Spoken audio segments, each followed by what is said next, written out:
you can just click on auto login, and basically whatever you put in as your username up the top here and your password, it will remember it, and when you click on the actual icon of that particular website, it will go straight into it, and it won't ask you, it won't come up with a login box to say put your username and password in, and it'll go straight into it. And you can also say disable autofill, so that basically means when a password box comes up, usually it populates it, but if you don't want it populated, you can hit disable autofill and just simply click on save. And as you can see, here it is, it's created. All I need to do is just click on that. Obviously it's not a real URL, so it won't go anywhere, but I'll click on that and it'll open up my browser and it will take me straight to the website.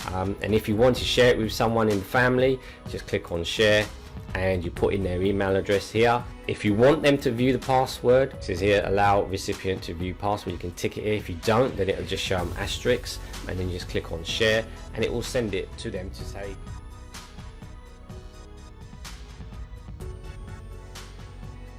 hi there, how you doing?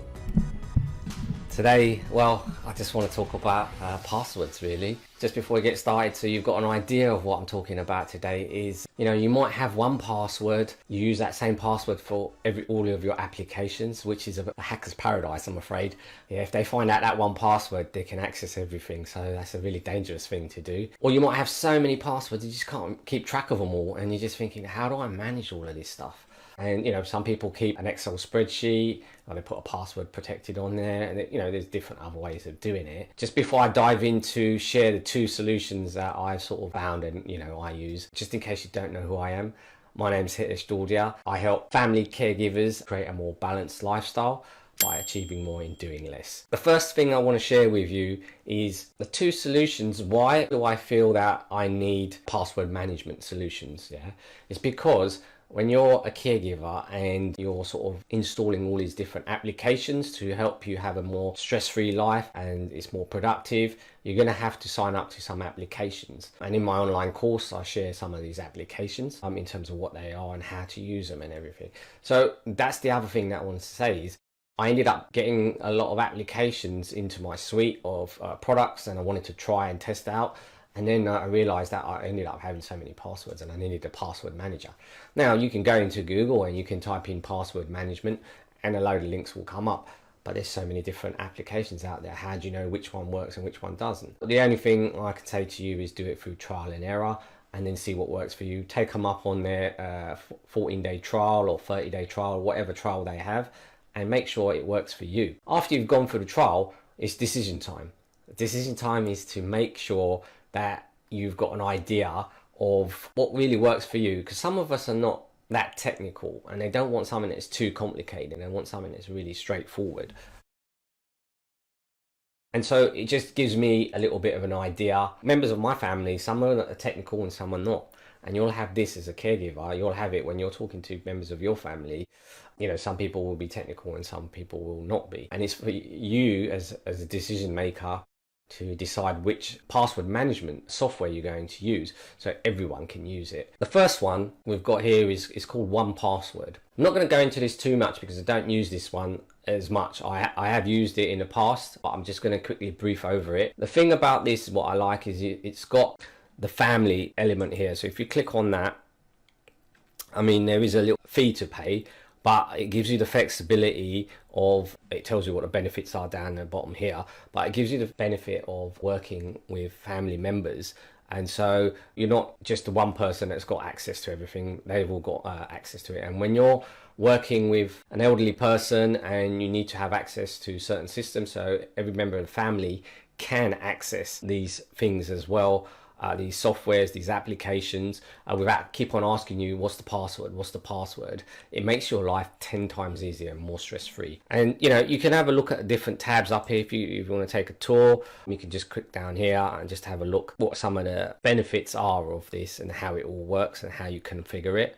It's really straightforward. You know, you can download it for your mobile, which is great, so you've got it on your desktop and your mobile. It constantly keeps updating and checking to make sure that everything is how it should be. If there's any problems, then it will notify you. That's the first piece of software that I want to recommend to you. I do encourage you to click on the tabs along here and read more about it, and if you click on the blogs, they have a lot of information, different blog posts they've written, and I do encourage you to have a read of these as well. Quite interesting. The next one is called LastPass. Difference between LastPass and 1Password is LastPass, once you set the master password, only you know it. Not even the people that create this software, they don't know your password. So if you lose that password, you're pretty much stuffed. But the good thing is you can get master keys sent to you and things like that, and you've got so many different attempts to get back into your account. If it's something that you've set specifically for yourself, and make sure it's not the same as other passwords that you've got that you've used before. Make it something completely different. With 1Password, you can actually access, if you forget your password, your master password, then they'll have a record of it on their servers. But with LastPass, they will not. Yeah, so when you sign up for it, what'll happen is you'll get all this information sent to you, and it's your responsibility to keep hold of that. Now, if you lose that and you can't get back into your account, it's quite a scary thing, because if you've had all these passwords and everything else built up in there, you're thinking to yourself, oh my God, how am I going to get back into there? But I do encourage you, if you're using lots of software, and this is a very secure way of doing it. And you can also set up, like I was talking about last week, 2-factor authentication, put that extra layer of protection on as well. I'll just quickly go down. You've got the personal version and you've got the business version here. When you click on that, it'll just give you a little bit more information. It's just saying like you can log into all of your accounts on autopilot, really. You don't have to remember them. If you're sharing your password with someone, they will never see your password. All they will see is a load of asterisks, but that means you can still share your password very securely. Different companies had website links to and accounts to, so you can just, it starts building up a library here of sites. When you click on there, it sort of takes you in.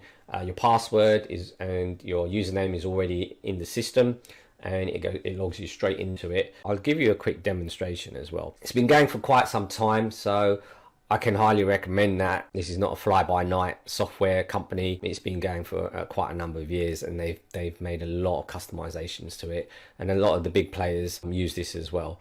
And again, this has got the family aspect to it as well, which I do recommend. And or you can sign up for the free one, and it's perfectly okay using the free one, and you pay nothing for it. If you're going to use it with family, I do recommend you go for the family version. Gives you a quick lowdown of how it works, and you can just click on there. It's very straightforward. Once you created your master password, you can access it. So what I'm going to do is I'm just going to go into my one here. I created a lot of folders, and in there I've got if it's to do with business, I'll put all my business URLs in there, or antiviruses, or analytics, or you can create as many folders as you want.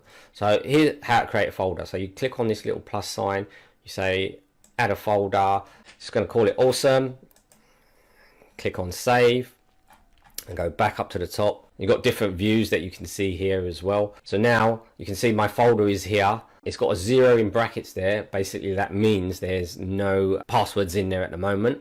And the way to add an item, you just click on the plus sign again. It's got add an item, click on there, and you've got the option to choose your password. Obviously you can send secure notes, start creating an address book. If you've got credit cards, you can have those in there. Your bank account numbers, sort codes can go in there. Click on more items, it will show you a few other things that you use. And like as I say, for caregivers, if you need to have a place where you've got to remember lots of information securely, this is a good place to start. You know, you can put your driving license, passport, insurance policies. So if you're looking after someone and they've got an insurance policy, and other people in the family need to know what those documents are, you can put all that information in here. If they've got health insurance, you can put that here as well. Any memberships that you have or family members have, can put it in there. If you forget your Wi-Fi password, that can be in there. All of your email accounts, you can add them in there as well. Instant messenger, if you've got a database you want to start creating. So there's loads of things that you can go on and on and on. But I'm just going to touch on this one with the password. So now if we just create fake URL, so I'm just going to call it awesome.com, and then I'm going to give it a name, and then this will be like your username. Once you've signed into that particular website address, you've created an account, you've put up a username and password. You've guessed it, Mr. Awesome. Yeah, and password. So I'm just going to call it anything at the moment. What can I think of? Oh yeah, I know what I can think of, being really creative. Awesome. Yeah. So, and if you can't remember what you've typed here, you can click on the little eye symbol here to show the password. It will show you, So you can select it again to deselect, so it shows you the dots again. You can put any notes in here as well to say, you can put any notes you want in there. And the other thing I want to bring your attention to is at the bottom here, you've got advanced settings. If you scroll down, you've got required master password reprompt. So every time you go in, you can, if you tick this, every time you go in, it's going to ask you for your master password. Or you can just click on auto login, and basically whatever you put in as your username up the top here and your password, it will remember it. And when you click on the actual icon of that particular website, it will go straight into it, and it won't ask you, it won't come up with a login box to say put your username and password in, and it'll go straight into it. And you can also say disable autofill, so that basically means when a password box comes up, usually it populates it, but if you don't want it populated, you can hit disable autofill and just simply click on save. And as you can see, here it is, it's created. All I need to do is just click on that. Obviously it's not a real URL, so it won't go anywhere, but I'll click on that and it'll open up my browser and it will take me straight to the website. And if you want to share it with someone in the family, just click on share and you put in their email address here. If you want them to view the password, it says here allow recipient to view password, you can tick it here. If you don't, then it'll just show them asterisks, and then you just click on share and it will send it to them to say this person is sharing the password with you. And if you haven't created an account, create a free account, and then you'll be able to access that password or that particular website to access that documentation. And so basically, that's as far as I want to go into it. There's so much more to this as well, but I wanted to keep it just light and easy for today. And if you've got questions afterwards and you're watching this on the replay, then just put question in there, and when I get back and I'll see the comments, then I'll reply back to you. So what do you think of that? Password management, yeah? A lot of people say to me, oh, I've got so many passwords, I can't remember them, I've got so many apps, and it's just driving me crazy. But with technology these days, whenever some technology comes out, there will be always something else there to manage that piece of technology. So you just got to be aware of that and say, the more technology there's going to come out, the more other software is going to be able to manage that technology, or for you to make your life a little bit more easy and stress-free. I hope that's helped you a little bit, and we're moving forward. I'd say in the next 2 months, I'm thinking about releasing my online course, and I'm also thinking about doing a 5-day challenge. As I always say, achieve more by doing less. Don't you think it's about time? All right, take care. Have a nice evening. Bye.